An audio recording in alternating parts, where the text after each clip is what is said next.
So let's talk about antibody types and functions of antibodies.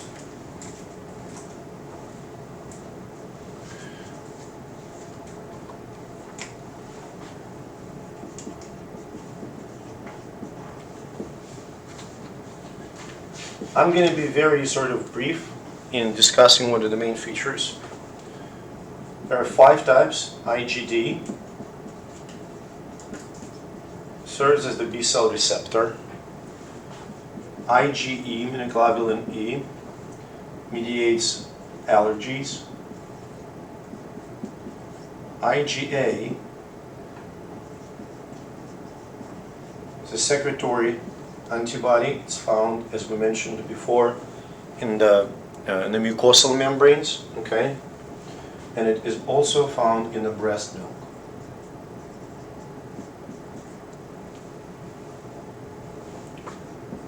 IgM is the first response antibody, okay? And it is able to activate complement.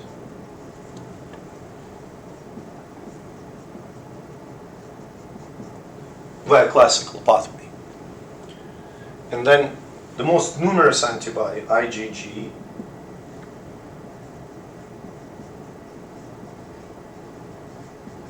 is the most common. It crosses placenta.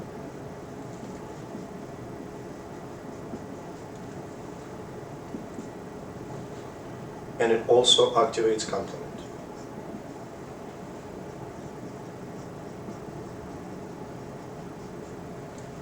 Does that make sense to you?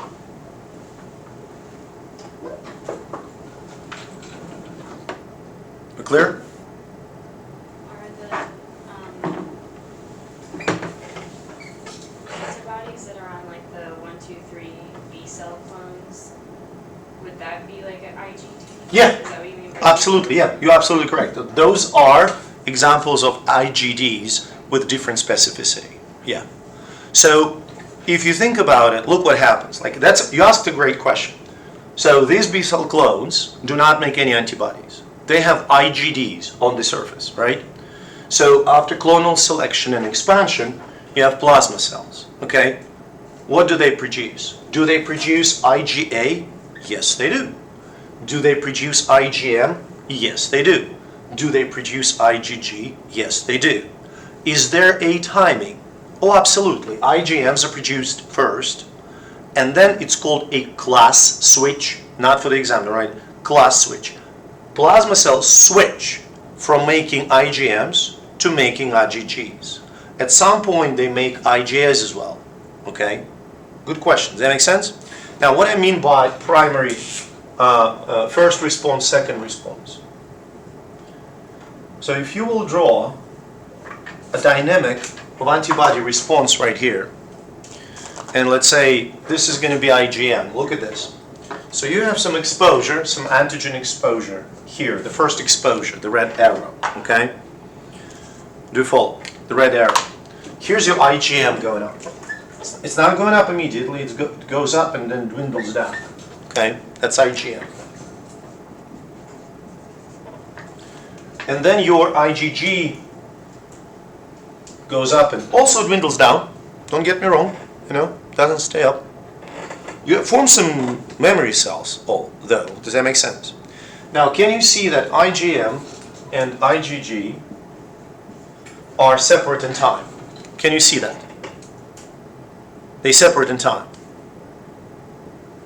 Okay? Does that make sense? What do you mean separate in time? Like IgM is made first. IgM is made first, then IgG is made second. Yeah. That's all. Like, on day 7, you see IgM, and on day 11, you start seeing IgGs. Okay, good? And then, look, you get exposed to the same pathogen here. Look what's going to happen. First of all, your IgMs are going to be produced much faster.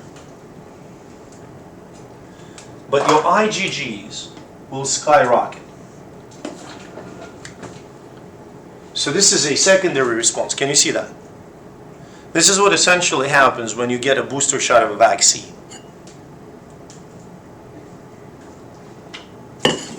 Am I clear?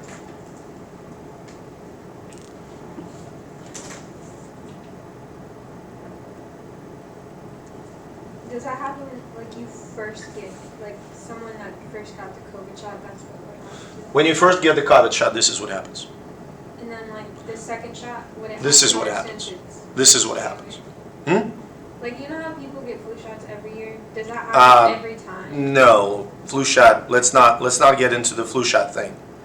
It's we're gonna veer off into immunology, and my favorite term in flu immunology, which is original antigenic sin. It is really a term, but flu is different. So basically, what we're talking about here. Look, we're talking about relatively stable antigen. Okay, so like DTaP, the vaccine, diphtheria, tetanus, ASL, or pertussis. You get a shot, first shot, nah. You get a second shot, you get much better response. And then you get boosters like every 10 years because, I don't know, whatever. You get boosters, why? To mount up a lot of memory B cells. To mount up a reasonable amount of serum antibodies, just to have them there, in case you get exposed to tetanus. So is that the immunological memory? Yeah, that's exactly. This is an immunological memory. Secondary response is more robust and occurs faster due to previous exposure. Does that make sense? Now, a few more things about antibodies.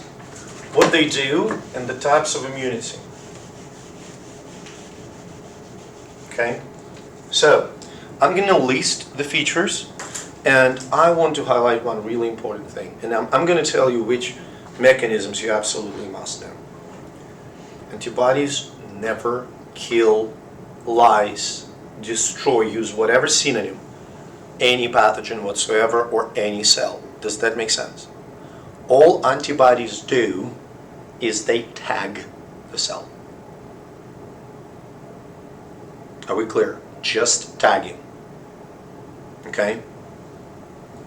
Like labeling something surplus doesn't destroy the furniture element. Somebody has physically to take that surplus. Oh yeah, that's surplus. We can take it and throw it away, right? See what I'm saying? So what are the mechanisms for the antibodies action? Antibodies can neutralize. They will crowd around the pathogen, surround it, and this pathogen cannot, I don't know, bind to the receptor. I don't know if you've heard the term neutralizing antibodies that is thrown very often around in this time, in time of a pandemic. Neutralizing antibodies essentially crowd the virus and prevent it from getting into the cell. Antibodies can agglutinate. IgGs and IgMs are phenomenally good at it. So look at this. You have, well, I don't have that illustration anymore, but you have a prongs, right, bound to the antigen here, and you have a handle. Those handles will start interacting together, and these antigens will be glued to each other by antibodies. You see what I'm saying? Antibody will work as a glue, making a big lump of whatever antigen we're talking about. Does that make sense? Includes a bunch of antigens. Yeah, like those bacteria, for instance, they're going to be stuck together, okay? And since they're stuck together, two things. First, they can't move around, and second, the bigger the chunk, the easier it is for macrophages, for your immune cells, to destroy whatever it is. Does that make sense to you? Okay? They can precipitate, which works mostly for soluble antigens.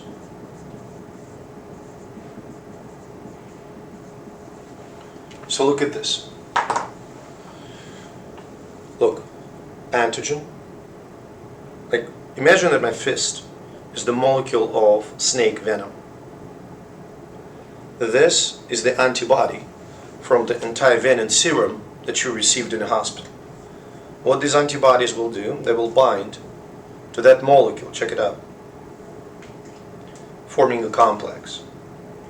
And this complex, we call it a precipitate, can be then destroyed by phagocytic cells, cleared out by, phagocytic cells in the spleen, whatever. But the point is, this molecule with antibody bound to it is not functional anymore. That make sense? Like the serum's not functional anymore? No. The poison, the venom, when antibody slaps itself on it, it can't do anything. It can't exert its detrimental functions. Does that make sense to you? And when it does that, does it then have the antibodies form a group that we said and then it'll destroy it? With soluble antigens, usually no. With soluble, usually no. It usually happens with the smaller proteins like bacterial toxins, for instance, or venom. Basically, you know how antivenin is produced? The serum that you get in case of snakebite. You take a horse and inject a horse with a snake venom. Small doses. Horse produces antibodies. Then these antibodies are infused in you. In case you get bitten. Like there's a guy in Australia who breeds taipans, the most venomous snake in the world. He breeds them. He started to inject himself with taipan venom from when he was a teenager. And since it's a protein-based venom, he built immune tolerance. Really built immune tolerance to the level that now he can grab a snake and snake will just bite him and he has no effects whatsoever because his immune system is his antibody titers are just absolutely astronomical through the roof. So immune system immediately neutralizes the venom. It can be done. There was a famous story about some dude in Mediterranean, the king, ancient king, who was really concerned that he's going to be poisoned. And many poisons are toxins that you can build tolerance to. And he started to train early and build tolerance to an enormous number of poisons.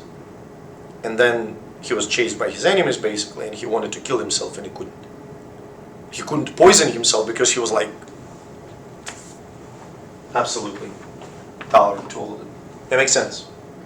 Now another mechanism, obviously, complement activation.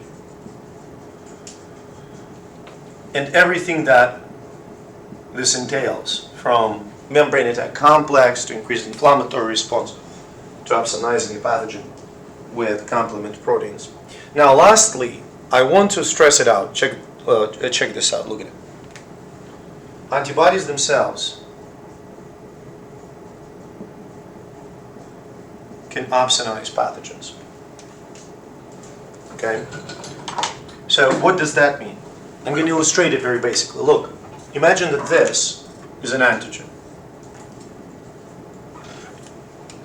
Okay?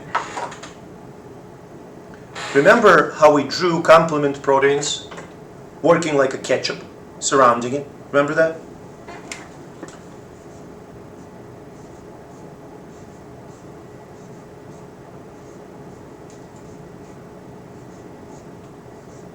Not that much different, right? So it's the same, it's opsonization. Now, I don't know if you remember from last week, what is the goal of opsonizing a pathogen? For phagocytes, yes, to make it more attractive for phagocytes. Now, look at this. When antibodies bind to the antigen, they make this antigen more attractive to phagocytic cells. Let's say macrophages. Now, hang on with me for a second. First of all, do you remember how we call that little handle here? FC fragment, right? FC fragment. So basically, what your macrophages, quote unquote, see is a bunch of FC fragments stuck together. Are you following me? Now, I'm going to ask, it's a hard question. It is a hard question. About 5 out of 10. But how, on the molecular level, do you think macrophages can recognize such opsonized antigen. Little hint, since Fc protein fragments are sticking out.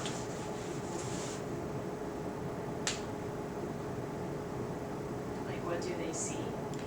How? Because they don't really see. So how macrophage can, Sense it? huh? Can they sense it? How they sense it. Is there a charge? It's very specific. So like, they see C, quotation marks, Fc receptors. I'm gonna try to give you a hint. How in general cells can recognize a protein.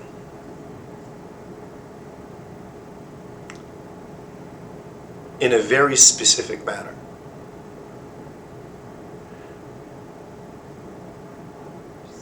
Binding sites? Binding to something. Protein, is it large? Yes. Is it hydrophobic or hydrophilic? It's hydrophilic. Can it cross the membrane? Then, no. Something can't cross the membrane, but the cell has to recognize it. What does the cell have to have? Something that doesn't cross the membrane has to be recognized. What will be recognizing this protein?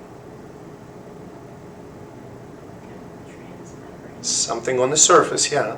Oh, a receptor? Yes. Receptor, yes. So basically macrophages have receptors called Fc receptor.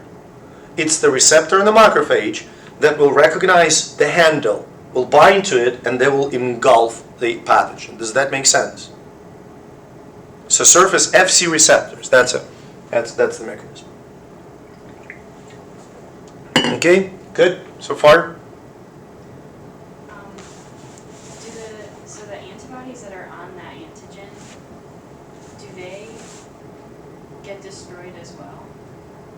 Do the antibodies on the antigen get destroyed during phagocytosis? Oh yeah. Oh yeah, look, this is a renewable resource. And nothing gets destroyed. What happens? They're broken down to amino acids. And those amino acids get back into the, into work. This part, does that make sense? The actions of antibodies, right? So know the actions, the types. Now, last little bit about antibodies. Types of immunity. I'm not going to put it on the board. I'm going to say it verbally. Immunity can be passive-active, and generally we refer to it as natural and artificial. Natural immunity is through the force of nature, okay? Artificial immunity, humans are getting involved. Does that make sense? Active versus passive. Active implies that there was an exposure to the antigen. Like your B cells actually saw it. So this is an example of active immunity. And passive immunity is when you don't really see any exposure. Let me break it down to you. So let me ask you this. When you get infected with the flu, is that a natural act? Yeah, like that's what happens. Does your immune system encounter an antigen when you get infected with the flu? Yes. So you naturally encounter an antigen. This is natural active immunity. When you get a flu shot, is that a natural thing? It's humans, right? So you still encounter an antigen. Does that make sense? When you get a flu shot, you still get an antigen from the flu. So it's still active, but this time it's artificial active immunity. Am I clear? Now, what does that mean passive? When mother breastfeeds a baby, baby receives immunoglobulin A. Baby gets protected against whatever the antibodies are against, right? Like, let's use coronavirus for everything. So, mother had coronavirus before she got pregnant. During pregnancy, she transferred, well, naturally, mother's immunoglobulin G crossed placenta, went into a baby. We good? And then when she breastfed him, baby got immunoglobulin A from the breast milk, and combination of IgA and IgG in a baby that baby received from mom protects a baby against coronavirus. Does that make sense? Okay? Did baby ever encounter coronavirus? No. We didn't have it in the story, right? Does baby have an immunity against coronavirus? Yes, it does. It's a passive immunity. It's not going to last for long. So this is the example of transplacental and milk-mediated immunity is natural passive immunity. Does that make sense? Are you following me? Now, do you know what is now used? Like, let's say you have an unvaccinated 70-year-old male who is diagnosed with COVID-19, right? It was coronavirus infection. Just diagnosed, just very beginning.